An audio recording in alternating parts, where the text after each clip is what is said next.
Hi hello नमस्ते. मी उज्ज्वला पवार या YouTube चॅनलवर तुमचं अगदी मनापासून स्वागत आहे. इथे मी 2 भरताचे वांगे घेतले आहेत. तुम्ही जर वांग्याची भाजी भरीत खाऊन कंटाळला असाल तर ही रेसिपी मी तुमच्यासाठी घेऊन आली. तर इथे मी 2 भरताचे वांगे घेतलेत, ते छान स्वच्छ धुवून घेतलेत.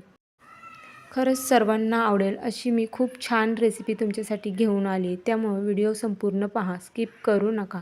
आता ही वांगे आपण साईडला ठेवून घेऊया. आता या रेसिपीसाठी जो मसाला लागणार आहे तो मसाला आपण तयार करून घेऊया. तर इथे मी बाउल घेतले. आता यामध्ये आपल्याला 1.5 चमचा दही घालून घ्यायचं आहे. तर हे सर्व दही आपण यामध्ये घालून घेतलं आहे. आता यामध्ये आपल्याला मसाले घालून घ्यायचे आहेत.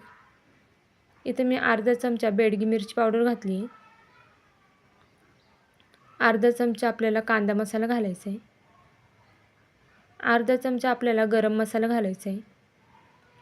आणि पाव चमचा हळद घालायची.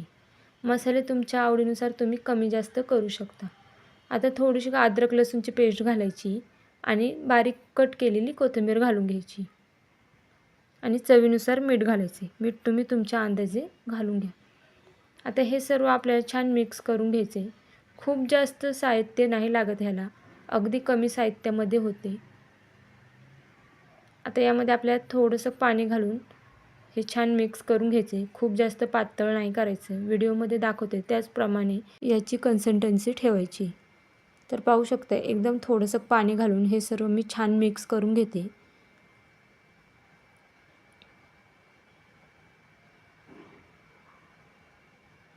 तर थोडंसं घट्ट वाटते. आता यामध्ये आपण अजून थोडंसं पाणी टाकून हे सर्व मिक्स करून घेऊया.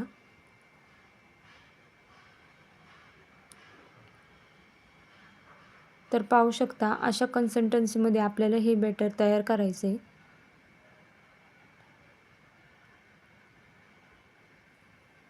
आता हे आपण साईडला ठेवून कोटिंगसाठी लागणारं साहित्य घेऊया. तर इथे मी एक प्लेट घेतली. यामध्ये मी एक अर्धी वाटी बारीक रवा घेतला आहे. 1.5 चमचा मी यामध्ये कॉर्नफ्लॉवर घातले. तुमच्याकडे कॉर्नफ्लॉवर नसेल तर तुम्ही तांदळाचं पीठ घेतलं तरीसुद्धा चालणार आहे.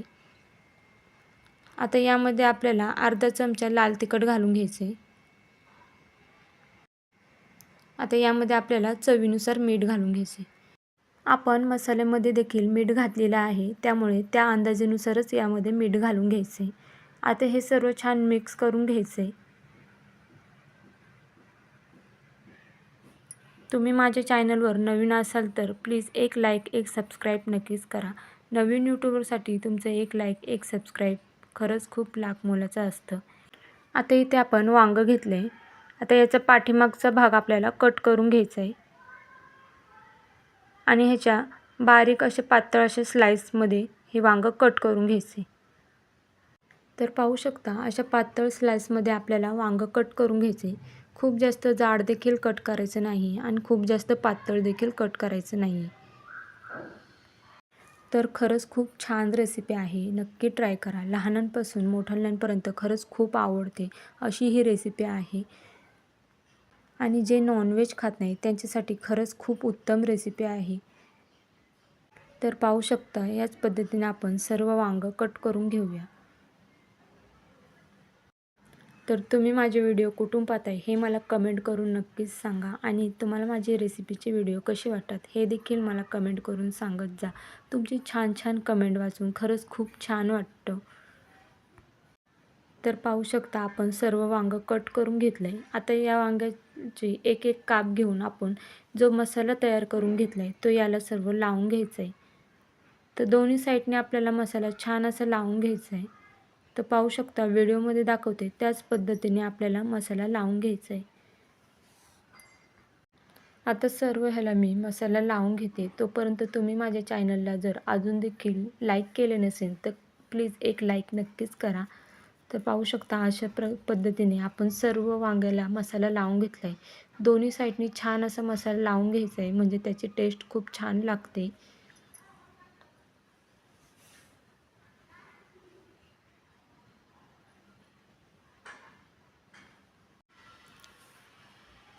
आता आपण जे रव्याचं कोटिंग बनवलं होतं ते आपण याला लावून घेऊया. तर येथे एक एक काप घेऊन आपण ह्याला कोटिंग लावून घ्यायचे. व्हिडिओमध्ये दाखवते त्याच पद्धतीने कोटिंग लावून घ्या. असं हाताने वरतून पसरून टाकायचे आणि हे म्हणजे सर्वीकडून छान लागेल. आता याला आपण एका प्लेटमध्ये ठेवून घेऊया. तशाच पद्धतीने आपण सर्व दुसऱ्या ह्याला सुद्धा कोटिंग लावून घ्यायचे. तर पाहू शकता व्हिडिओमध्ये दाखवते त्याच पद्धतीने तुम्ही कोटिंग लावून घ्या आणि हाताच्या अशा बोटांच्या साहाय्याने आपण ह्याला प्रेस करून घ्या, म्हणजे ह्याचं कोटिंग छान असं बसेल. आपण जर तव्यामध्ये तेल टाकलं ना तर त्याच्यात ते निघणार नाही, त्याच्यामुळे हाताने असं दाबून घ्यायचं. तर पाहू शकता याच पद्धतीने मी सर्व कोटिंग लावून घेते.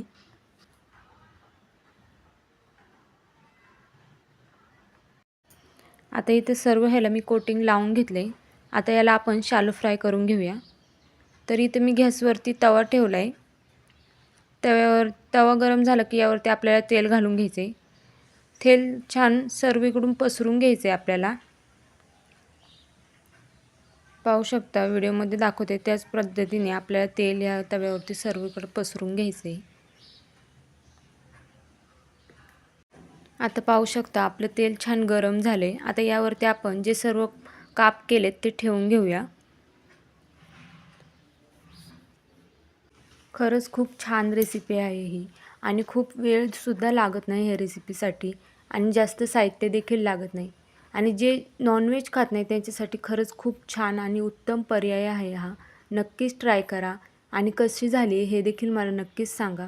तर पाहू शकता आता आपण हे सर्व ठेवून घेतलेत हे काप आणि याच्या बाजूने ना तेल सोडायचे.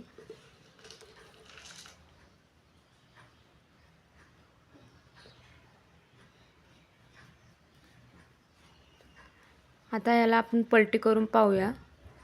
तर पाहू शकतो एका साईडने छान असे खरपूस भाजलेत. आता आपण ह्याला पलटी करून घेऊया आणि दुसऱ्या साईडने देखील आपण ह्याला भाजून घेऊया. कलथ्याच्या साहाय्याने किंवा मग चिमट्याच्या साहाय्याने ही पलटी करा. आता हे सर्व पलटी करून घेतलंय. आता याच्या बाजूने पूर्ण आपण तेल सोडून घेऊया, म्हणजे खालच्या साईडने सुद्धा संपूर्ण तेल लागलं जाईल.